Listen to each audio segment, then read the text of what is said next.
you're feeding your snakes these massive rats. Yeah, the jumbo rats. Yeah, yeah. First time I've heard of anything called a jumbo rat in my whole entire life. I like so I'm in Canada and the biggest rat slash mouse is probably like that big. Yours is Right. like almost looks like it's 2 feet. Yeah, just about. I mean, from head to tail, they're almost 2 feet. Wow.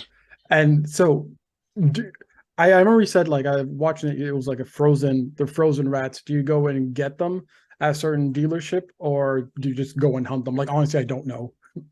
So there's a good website called Rodent Pro where they specialize in feeders, so like guinea pigs, bunnies, rats, of course, mice. So you can buy them and then they'll get shipped to you frozen, or you can go to a reptile expo and there's always usually rat breeders and stuff like that. So they'll have like selections with live rats or they'll have frozen rats. I tend to go with frozen. Okay. And where do you keep these? Like, do you have like a freezer mainly for it, or do they come in like little storage units? I, yeah, I have a couple freezers for them. See a couple freezers. That is awesome. A lot of animals, so. So we're talking about it earlier, and sorry if you gotta repeat yourself. What got you into animals and or reptiles?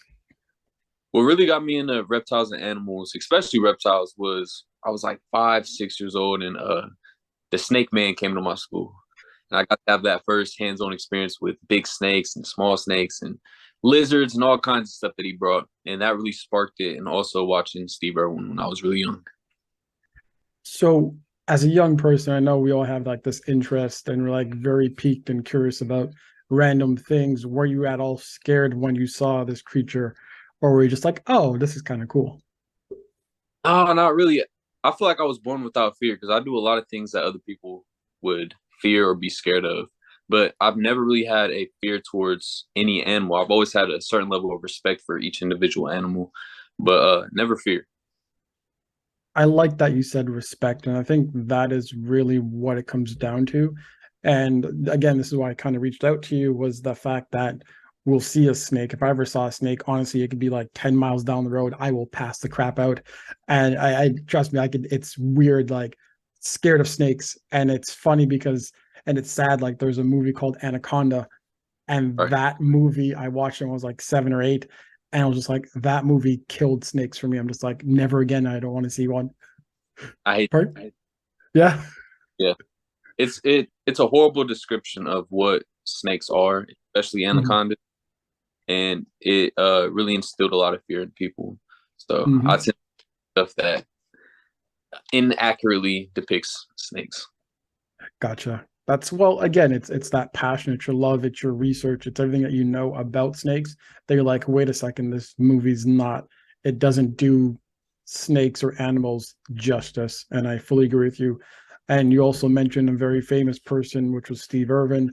I love watching him growing up. Everything he's done, he really showed the good side of animals, and as you said, treat them with respect. I love what his son is doing as well. There's a TV show that used to be called Kratz Creatures with the Kratz brothers. I love watching that. I remember watching like seeing that a character named Zabumafu. The it The was just lemur. fantastic. Yeah, exactly, exactly. That's kind of cool. Um, so tell me about snakes in general, if you're able to. Which So have you gotten bitten by your snakes or bitten by any snakes? I've been bitten by snakes more times than I can count, honestly. Oh Like wow. it's not something that happens every day, but definitely especially baby snakes Mhm. a lot. And it's not more of an aggressive thing. It's more of a defensive thing. So snakes will bite you out of defense. They're never gonna run up to you and try to bite you. That just doesn't happen. They'd rather leave you alone. You know what I mean? You're a lot bigger than them. They know that they can't eat you. So why mess with you? But with baby snakes, they're just scared of the world. They don't know that you're if you're a friend or a foe, and they're just like, oh, I wouldn't even want to take a chance. I'm just gonna bite. Leave me alone. So you got to kind of break them with See, this is where I disagree with you. that. Anacondas, Hmm. massive, massive snakes, and I've seen them eat big, big animals that are bigger than myself. So assume when they look at you, they might be like, huh, that's meal for me, for example. Have you seen my anacondas? Pardon me? Have you seen my anacondas? I've seen a couple of yours and they're very creepy. It's nice. Oh yeah. So what's the difference between an anaconda and a python? Or do you have any pythons? So anacondas and pythons are two different things. Python is more like a think of it like you're saying dog and cat, right? You're comparing like so python, those are constrictors just like boas are constrictors or anything. But Mhm. python are two different kind of species, I guess you can say. So anacondas are actually a type of boa. So pythons would be like reticulated pythons, Burmese pythons, rock pythons, anything like that. So they're just two different species. Mhm. So, and that's what I mean. Like, and that's, I think, is what I'm more terrified. I'm not even scared of the bite. I'm more afraid of like the constriction version of it squeezing you with its muscles, because with that, there's like you have to, and it's I'm pretty sure I'm not sure if anyone has wrapped around your arm or your part of your body. I'm pretty sure that must have hurt, and it's really hard to get out of. From again, this is just based off of what I see on like movies and TV shows. I have no clue. So let's start off by saying snakes don't wrap people or things in a defensive manner. So they're not going to do it as a like, oh, say I would punch you, right? They Mhm. don't try to hurt you. They do it. So say if I'm holding one of my snakes, right, a big snake, and it's 15 feet long. That's almost 2.5 times bigger than me. So I'm not gonna be able to support it in the way that, like, say, a tree would. You know what I mean? It's a lot. Trees a lot bigger. It has more limb supports. It's gonna hold on tighter to me because it doesn't have enough support, and it feels oh, falling or something like that. So that's really the only time that a snake would wrap you necessarily, because they just don't see us as a prey item. There's really nothing to worry about there. That's why you see me with 15, 16, 17 foot long snakes around my neck or in the bathtub with me and stuff like that. That is, you are very interesting. I love it.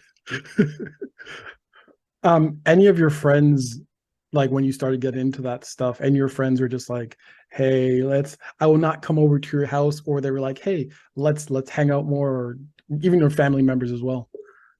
So a lot of people actually didn't know that I had all the animals that I do or certain animals that I do because I would only post certain ones.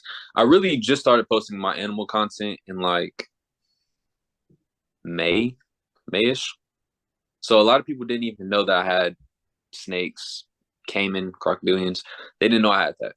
What people didn't know I had was like squirrels, maybe a bird or two. Like they knew that kind of stuff, the furry cute Mhm. stuff. You know? So they would always be like, "Oh, that's so cool. Can I come see your squirrels or something like that?" You know. And then they get here and they're like, "Oh, snap! You have a huge snake right there." So it's definitely a lot of people with certain people does take some warming up to do, but for the most part, they all just want to see it. They all want to learn about it. So Which is awesome. I know like the biggest thing with snakes, it's like they're very slimy, and honestly, like I know they're not, but it's just that imagery, which is kind of it's kind of weird. It's I know they're not, and I've it's good because like over the years I've done like my research on snakes, um, but it's just that idea that like once you touch someone, it's gonna be like slippery, but really it kind of feels again just based off of what I know of, it almost feels like a felt material in a sense, like their skin. yeah, so it So, just really feels like if you've ever, I was almost gonna say a fish, but fish are kind of slimy. So it's like slime. It's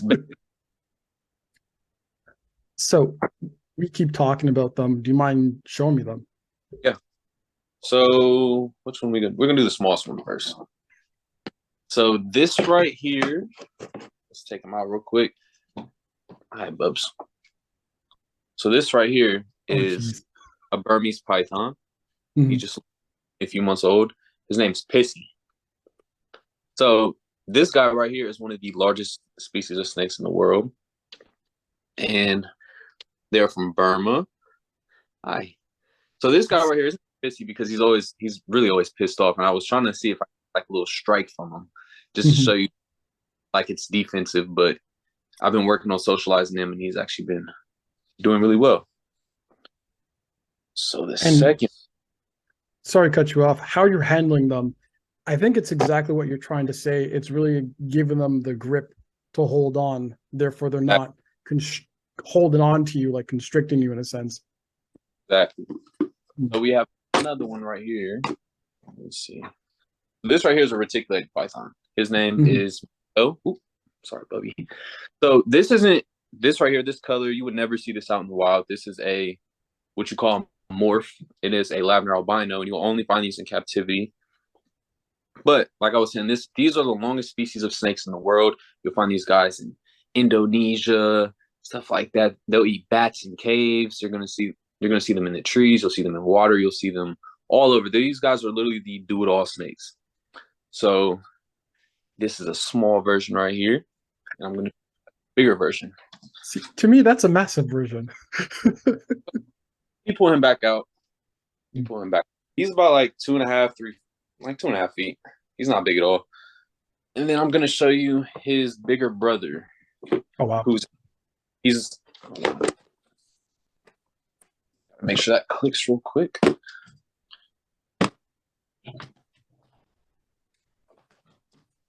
Oh,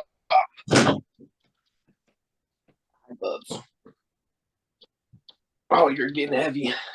Oh geez. Oh. This right here, Hi. He is a reticulated python, just like the last one. He's about 7 feet long. He's only a year, coming up on 2 years old. But this guy is going to be an absolute unit. So retics get up to over 20 feet long, well over 20 feet long, 250 to 300 plus pounds. And these are the ones that you see the very, very rare stories that they can eat people and stuff like that. It's never happened in like a household, a home or anything like that. Like nobody's pet has ever ate anybody or anything like that. But these are the ones that you hear stories about. And people always think that it's anacondas when really it's these guys right here. I'm like, it's funny, like I'm moving back away from the screen, think it's just like lunge at me. Puppy dog tank. Super nice. But yeah, he's a beautiful guy. That is awesome. That is Look. awesome. Has any of them like gotten loose? Oh no. Oh no. Yeah. So I have a ton of like security measures to make sure that they don't get loose. And it's also depending on what kind of snake. So for example, this guy right here. So he is in a PVC enclosure that has sliding glass doors, and they all have locks on them that you need a key to open. So there's no way to get out. There's no way for anybody to get to him, and it's just a really, really secure thing. Not only because these snakes are expensive, but because they are pets. They are um, my animals that I breed, that I sell. So it's a lot of love and money and passion that goes into these animals. I don't want anything to happen. I don't want them getting out. I don't want somebody taking them. Mhm. So we're seeing he's got my thumb right here. So exactly the support thing I was talking about. So these guys are arboreal. They're semi-arboreal too. And he's just holding on. They can hold on from their tails. Mhm. They'll be in trees, but yeah. That is, I'm like mesmerized and like on defense as well. But I like this because I'm learning, and it's like as you said, it's how you're holding your snake and how you're holding the snake. It's really just for that support because Right. you're not a tree, you're not like the bars or anything like that. And I think once you establish that for them, they're not on the defense, they are on a relaxed state in a sense. Right. So another thing with reticulated pythons, these guys are high energy. They're super food driven. They're just they're like the crackheads of snakes, kind of. They're they just have the craziest personality, the craziest energy, and even if I was giving him like the support that he needs, like right now, this is perfect. He's just chilling right now, Mhm. but he's still gonna move. They have a ton of energy. They want to look around. They're so curious. They want to see what's what. These guys are just amazing. That's why I breed them. Mhm. Do you, like how many do you have in total with you? Like, 'cause I've seen your Instagram and it seems like you have a ton. Yeah. Uh, honestly, a few hundred. With all the babies and the adults, the breeders, I've actually downsized a ton because I'm trying to get more into things that make me a little bit more happier.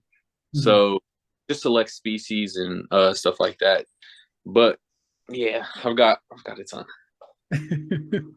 Are you able to have them, I guess, play with each other? Is there anything such as playing with each other, or it's just whoever eats whoever? So so basically, yeah, I don't cohab snakes. They don't get play dates or anything like that. Only time that will ever be with another snake is if it is a communal kind of snake. So like I have Asian vine snakes, which I don't show off enough, even though they're amazing. And I have three of them that are housed together, and they do perfectly fine, just like that. And but if you were to, I know people that house retics together and stuff like that, but I'm not that kind of person. I'd rather give everybody their own space. And then the only time I will like cohab them and stuff like that is when it is time to breed. Mhm. Here, As- go back. He's just holding on to my arm. yeah. But that comes right out. Excuse me real quick. Put his lid back on.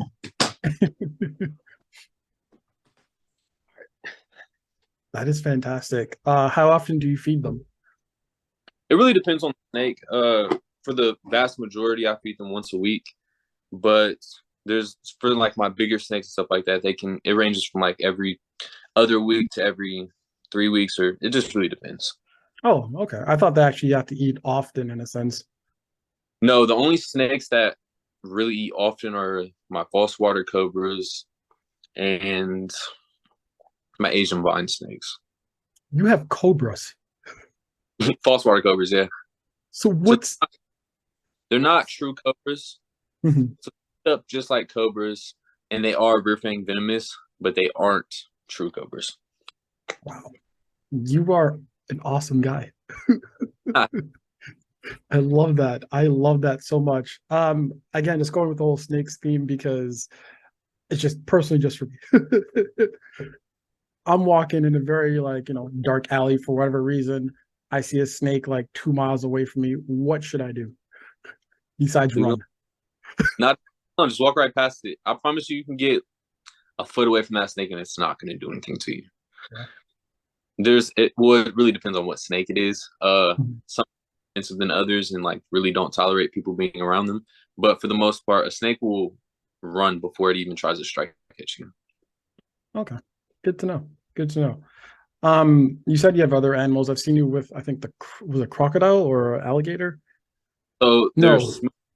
smooth fronted dwarf caiman. So actually, you've seen me with two species of crocodilian: smooth fronted dwarf caiman and Cuvier's dwarf caiman. Mhm. So they aren't alligators, but they are related to alligators and crocodiles, and they are the smallest species of crocodilians. Nice. Nice. And then I've seen you with, I think I want to say Komodo dragon, but I think it was a little bit too small for one. What was it? Asian water monitors, There you go. those two. Uh, what else have I posted? Different kinds of amphibians, lizards. Mexican beaded lizards are cool. So I have a Mexican beaded lizard named Hector, and he is one of two species of venomous lizards on Earth. Wow. Yeah, a bite from that guy not be fun. um, so I guess you're not a dog cat person then, or do you have these as well? I love cats. I'm a cat person. I'm a cat Hmm. person over a dog person. I feel like um, they're a lot less maintenance. I guess you could say a lot like lower energy. I'm a real like low energy guy, kind of. I just like to chill with my snakes. You know what I mean? Yeah. But yeah, I really do love cats, and I've actually been looking to get a cat soon. Oh, okay. So Do I you don't want to think it would do you think it would like mesh well with your snakes? Like I probably not like the big one. The small one maybe. It really depends though, I like guess. if I do choose to get a cat, it would never, ever, ever be in the same area as my Mhm. snakes. Not necessarily for just for both of their safeties, because like I have snakes that could literally take down a German Shepherd. You know what I Wow. mean? So Mhm. it's like I'm not even gonna play around with that or risk that. You know what I mean? Even though everything is secure, I don't want to deal with that. And then of course, this guy is so small he can get eaten by a cat. So it's like I don't want to risk anybody's life, anything like that. That's good. Very, very good. Like you're right. Like despite it being animals and despite you being a fantastic, I'll say, I'm not sure for the correct term, breeder, trainer, whatever you classify yourself as a researcher, expertise person, certain animals should not be mesh with certain animals in a sense, just because of one, the nature of that animal can make it dangerous for the other ones as well. Yeah, and I agree with that. But there are certain exceptions, like my squirrels, Mhm. they can be dogs. You know what I mean? Like it really depends on the dog. The dog's cool with smaller animals and stuff like that. But for the most part, they can be around other animals. They can really be around birds. They can be around cats. They can be around dogs. It just really depends on the other animal. But yeah, so for the most part, don't mesh animals. Don't mesh reptiles with other animals. But yeah. Mhm. Anything else that you're willing to gain or get in the future? Oh, dude, I have a huge list. Like a huge list. Uh, I'm definitely looking to get some olive pythons very, very soon. Um, I'm on a waiting list, so I'll be getting them within the next year, Mhm. maybe less. But yeah, some olive pythons. I'm trying to get a huge colony of caiman lizards, which are these really, really cool lizards that they're aquatic lizards. So they swim around just like crocodiles, and it's the That's coolest thing. Yeah, they're snail eaters. It's the coolest thing ever. I'm trying to get 6 of those, like have a huge room dedicated to them with a huge water feature, places to climb, trees, plants. It'll be awesome. But yeah, I definitely have a huge, huge list of animals that I'm going to be getting very soon. two things that you mentioned. Answer it whichever order you feel like it. One, was your expense cost? Because it seems like it's very expensive. And two, you mentioned a waiting list. Is this like you just throw your name out there, or do you have to be like recognized as someone that can actually handle these animals?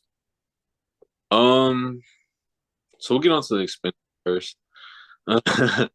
It's definitely a lot. It's definitely in the thousands, like per month, with all the animals combined. Not even just really the snakes. So I'll give you an example. The small snakes that I showed you, their meals are $1 a week. Mhm. So they eat. Both these guys eat small rats. They're only $1. What for me? And the bigger one I showed you, Yum Yum, he eats jumbo rats right now, which is $5. So imagine I got 50 snakes that eat jumbo rats. I've got 200 that eat small rats. Then I got some that eat mediums, and I got some that eat guinea pigs, pigs, rabbits.